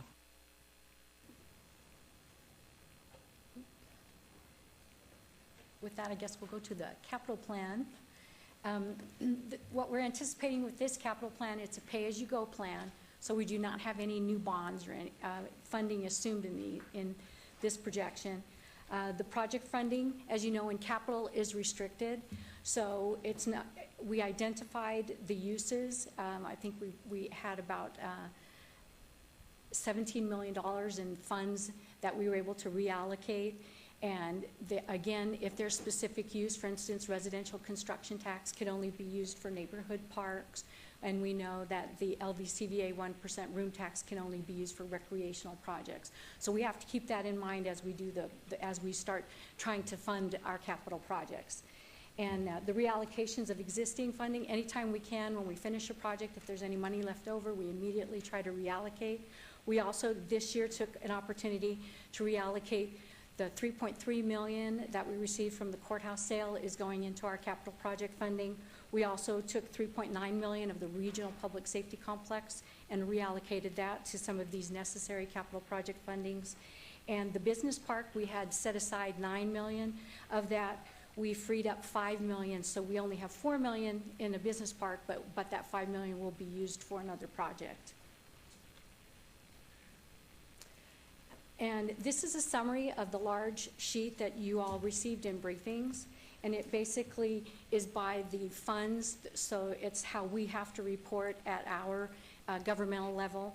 And again, the projects that are more notable in Parks and Recreation, that includes the library relocation of the Natural History Museum for $7 million. It also has the Bob Baskin Park renovations for $3.2 million. That's in the funded column. In the general, what we're trying to fund there is the West Side School rehab at $6.2 million. The Variety Day Early Learning Center at Lorenzi is $3 million. And we've got the Infor upgrades that are helping at the DSC, the software upgrades to keep us in pace with our Development Services Center. That's being budgeted at $2.3. And public safety, the big number there is Fire Station 3. It's a rehab replace. It's a fire station in very poor shape. So we're trying to replace that at $8 million. Where are those funds coming from? We actually identified fire safety initiatives, some money left over in the bonds that we had issued a couple of years ago that had not been used yet. Plus, we were also taking some cash that we had allocated, some cash, fire safety initiative cash that we have as well. But this will not work to the detriment of funding 108. No, 108 is done and Is funded. funded. Correct. Okay. This is new funding. This is new funding. And again, you can see the unfunded portion of what we're asking for at $19.6 million. And basically what that represents is in the general, it's the ongoing software that we need to do, about $6 million of that in general. That's the software to keep on pace with the Development Services Center and other upgrades that we need to do to keep pace with technology. The public safety, what's sitting there is non-signal intersection improvements, pedestrian safety programs, the TIFO control replacements. So those are those ongoing annual needs that we have not been able to budget going forward. And then the road and flood, that's basically the sidewalk infill projects that we're trying to complete. So again, we're doing pay-as-you-go, but those are unfunded.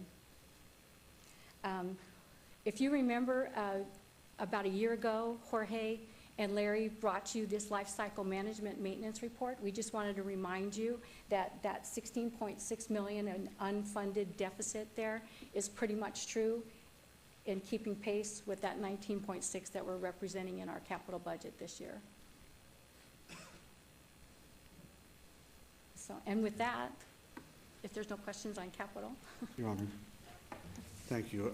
Again, I'd like to thank Finance Department for bringing this forward again, this life cycle asset management report. And the city manager, we hit it right off 2.5 years ago when I came on board, because I was worried about this, and it's a staggering problem. Now we're worried about underfunding our budget, our operating budget for both programs and human capital, but boy, we have got a real problem here. In fact, I think it's understated.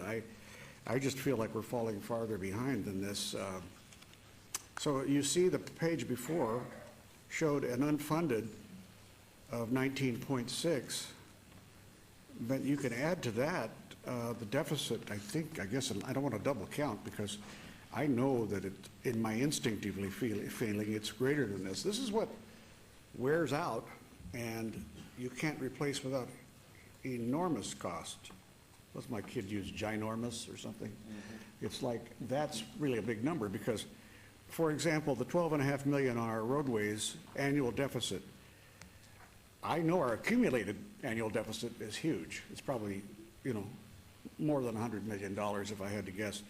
And I do worry about that because, for example, we did stretch out our scheduling on repairs and maintenance, and I know Jorge has all that stuff by heart, but we've stretched out our schedule for necessary improvements and or rehabilitation, and hopefully not rebuild a road, but we've stretched it out farther, hopefully to make up with sealing and, what do you call it, chip and seal or a slurry? It's like I don't have all the words, but the point is everything we're doing is temporary on top of a underfunded base. And this is the hardware that makes a city go, and it's usually the stuff that's not visible to people. It's the under the roads, out of sight, but this is the hardware. So we have almost $8 billion in assets, and our annual deficit right now, at least under this estimation, is 16.5 million. But I'll bet you, maybe you could take a stab at it, Vanetta, or maybe city manager can. What's our real accumulated deficit? Because that's our, pay me now or pay you later, a whole lot more later, problem we're facing. We can't just make it up in one fell swoop. So these are staggering numbers. They're going to get bigger. Would you estimate our accumulated deficit on our capital assets? I've asked Jorge Cervantes to come up and answer that question for us. Okay. Good morning, Jorge Cervantes. Councilman, you're right. The 16.6 million is just to keep status quo, to keep stuff operational, to replace it as it wears out. But the reality is our inventory is growing, and we're seeing development take off again. So as we build more assets and build more roads and more sewer system, more flood control, then the amount of money to maintain all those additional assets is going to grow over time. One of the things that's going to help us over the at least next couple of years is on the roadway side, that fuel tax indexing that got approved recently.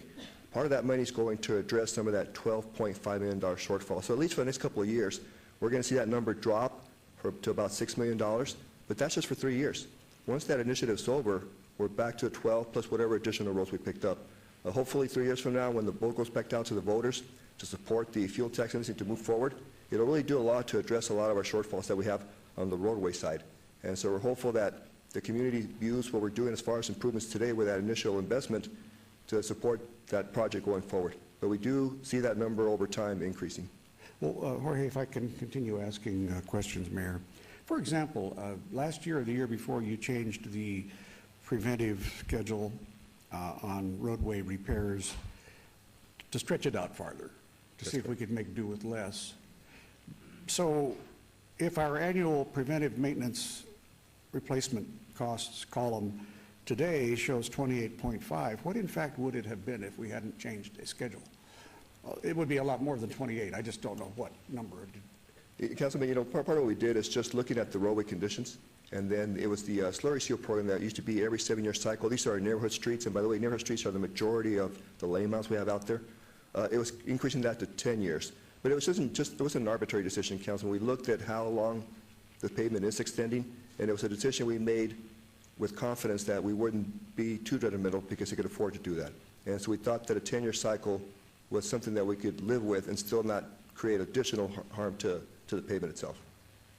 Well, I know that if you don't, it just grinds the subsurface into powder And you don't see it until all of a sudden the holes appear, and then it just sinks, and you got to tear the whole thing up 3 feet down and start over again. So if I had to guess, I'm just going to say our annual deficit has added up, accumulated since the recession start. I'm going to say that when money was plentiful, we were keeping up. I don't know that, but just say we were. So in a 6th year of a recession, or a 6th year of declining, 7th year of declining property taxes, we could be way over $100 million in infrastructure deficit accumulated. Anybody want to argue with that number, or am I close? I think that's reasonable, Councilman. I think if you look at what we've deferred over the last couple of years, because we have the ability to respond, it's probably close to that number. We have deferred a lot of infrastructure over the last couple of years, just trying to preserve what we have. Certainly, we have been building new. During the boom years, we were out there as subdivisions grew to the northwest, to the west.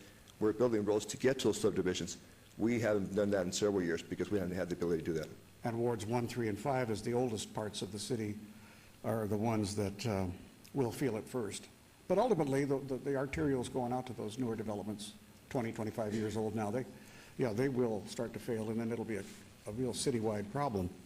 Well, I just appreciate staff, you doing this again. And remember when we started, we thought we had $4 billion in assets, and we ended up with over $7 billion. I was at the Senior Citizen Advisory Committee last week, and somebody said, you know, people are being killed on our roadways, and I agreed, nobody can dispute that. And they said, maybe if we painted the on the streets, you know, the speed limit everywhere, every block, 25, 25, 35, 35, 35, ad infinitum, we could save lives. And I said, you have any idea how expensive that is? And the person said, well, no, but if you save one child's life, it would be worth it. And I agree, but you know, every time you put down a piece of tape or a piece of paint, a drop of paint, it starts to age the second you've put it in the road. And people don't understand. It's just unbelievably expensive every time you do something and add something. And that's why you see crosswalks fading out. I still think we're understating our expenses here. I really do. Thank you. But you've done wonders since you started this program, so thank you very much, all of you. Thank you. And before you go, Jorge, sorry, what do we generally put aside from each annual budget for repair and replacement? For a roadway, there's 2 categories. The one is the slurry seal program. That's about $6 million a year. The other one is the mill and overlay, where a road has reached 20 years of life. We mill off about 1.5 inches, 2 inches, and put new asphalt down. That's about $6 to $8 million a year. That we put aside out of our budget? No, that's required. Now, the way we fund that typically is with Regional Transportation Commission, some of the gas tax money that we've gotten over the years. That's the funding we used to get previously. That was based a lot on the sales tax. When sales tax started going down, we saw our allocation really go down. And so what we're putting aside today is probably more in the $8 to $9 million range that we make available because of the lower tax. Now, those numbers are starting to go up again. We're starting to see through the RTC sales tax come back, and amount of money to maintain our roads come back, but not at the level that we need. And that's why we're still with a deficit, because the amount we're getting is still less than what we need just to maintain them. But overall, under all of these categories, we do not set aside every year into a reserve fund. There is nothing there. We use everything that we are allocated every year. Yeah, as Vanessa said earlier, it's pay-as-you-go, whether it's for roadways, whether it's for replacing Or worn-out parks. pieces at our parks. It's pay-as-you-go, and so as money becomes available either through the LBCBA 1% or other sources, is how we have money available. If there's any left over in the general fund, there hasn't been in a while, we would transfer over to the capital to try to address some of those needs. Okay, very sad. Thank you.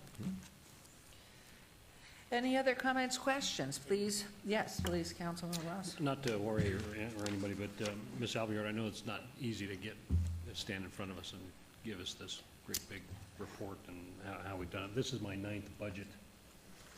Gosh, you're old. I'm old, but the process, you know, during the good years, I mean, some of us have been here for the great years, and most of us have been here for the tough years, and it's just important to recognize that we're moving in the right direction. And I'd mentioned building and planning and business licensing earlier about, you know, the massive changes, the whole cultural change where our employees have caught the vision of trying to treat our customers better, and they've done it. They're doing it.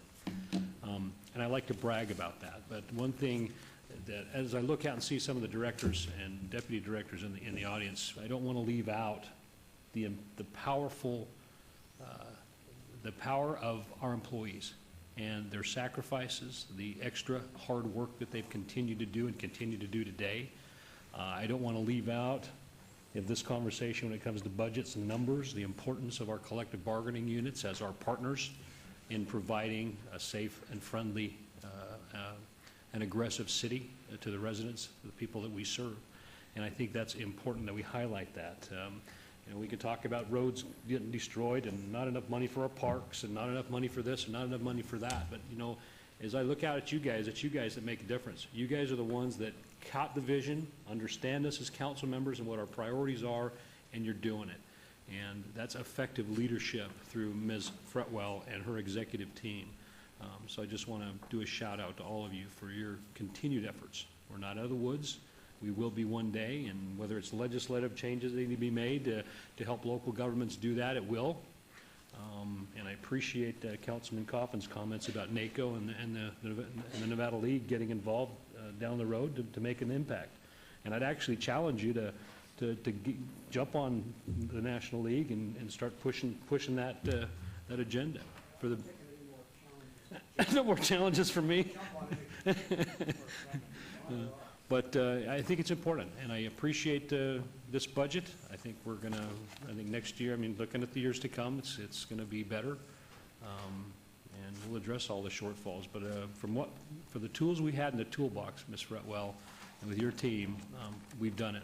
We've brought the city through. I love the fact we had A's, B's, and C's on our citizen survey. I mean, that's tremendous in the middle of the worst recession ever. You know, so I'm just proud of all of you and proud of your efforts, and a big shout out to our employees in the city of Las Vegas. Thank you. Thank you, Councilman Ross. We have a long way to go. We have a long way to go to get healthy. So anybody that's listening, know while this looks good, we've got a long way to go. Ms. Appleyard, do you want to continue on here, please? We just wanted to remind you that this tentative budget is scheduled to be filed on April 15th. We know that we'll come back to you again to finalize any capital improvement plans that you might have before our final budget hearing, which is May 20th. That's when we'll be coming to you with our final budget. And with that, we filed that on June 1st. So today we're asking you to approve the tentative, and we will move forward for final with any of your recommendations. Thank you, and everyone that's been so fastidious trying to pull this all together for us. Thank you. And Mayor Pro Tem. Mayor, before we cast the vote, if you don't Yes. mind. Question for Betsy in relation to to finalize the capital improvement plan. I know we had conversations in regards to some of the options in relation to the bonding. Is that a part of this presentation, or is it a subsequent conversation as to how, in fact, we move forward with those options?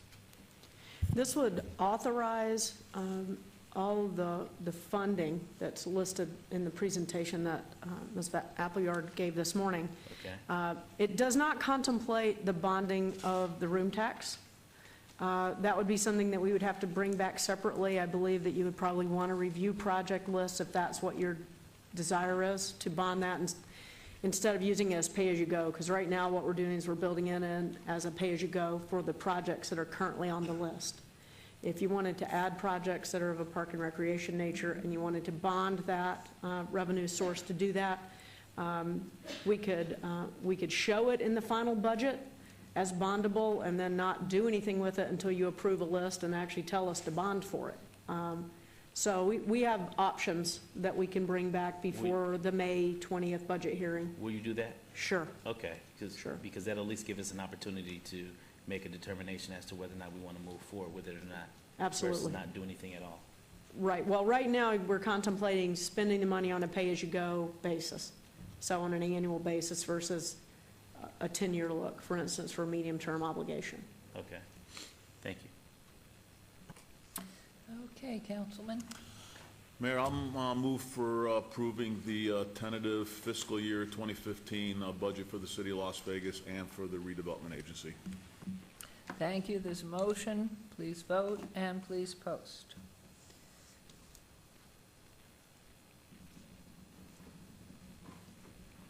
And that motion carries. Thank you so much. And Councilman Coffin? Thank you, Your Honor. I just want to say thank you for your work, and I want to say that periodically, I had a lot to do with creating budgets over the last 28 years at the legislature, and every now and then I'd get a really nervous feeling about whether or not we had over-budgeted, and yes, it came back to bite us in the tush a few times. So I don't have that feeling this time. I think it's a conservative budget. It accomplishes most of what we want to do, if not all. I guess I'd like to know, not today, but I'd like to know what we have in the way of some sort of human capital inventory. I know Human Resources keeps track of our people and the aging of our population that's working for us. I'm just curious how we're looking. Are we getting grayer, in our workforce? No, that's a human capital, and we don't send that to anybody but ourselves. But just thinking that we got to make sure we are attracting the best and spending what we need to spend to get a good employee. And that's just part of our operating budget, but it never really surfaces as a line item, if you know what I mean. Thank you. Mayor, if I just Yes. might add, with great pride, I mention our staff and our administration for the fact that when I speak to groups, for the fact that you spotted this early. When the recession was going to come, we were the first government entity, as I understand, to start making the cutbacks. We were able to do it in a more manageable way, and we're coming back out of it. And I think it's because we've been led and we have followed in the fact of early identification, making those cuts even when they hurt, and having to have people lose jobs when it was really a very difficult thing to do. And now we are coming back slowly, but we are being able to help those people that perhaps at that time had to give up something. So I greatly appreciate it myself. Thank you. Okay, thank you very much. We just really applaud you, and especially in this first year at the helm, you've done a great job. Thank you. We appreciate it. Thank you. And agenda item 5, wrong, that was. We are now on to agenda item 6, citizen participation. Public comment during this portion of the agenda must be limited to matters within the jurisdiction of City Council or the redevelopment agency. No subject may be acted upon by the City Council or the redevelopment agency unless that subject is on the agenda and is scheduled for action. If you wish to be heard, please come to the podium and give your name for the record. The amount of discussion on any single subject, as well as the amount of time any single speaker is allowed, may be limited. Anyone wishing to speak under this portion of the agenda? Hearing and seeing none, this special City Council and Redevelopment Agency meeting is adjourned, but I would like to tell all of you, I just did get word that one of our most enthusiastic citizens, Tony Hart of the Heartland Mansion, but longtime resident in Ward 3, has passed away at the age of 77. And so, Tony, we know you're smiling out there, and just wish the family every condolence and sympathy. And so okay. Our meeting's adjourned. Thank you very much.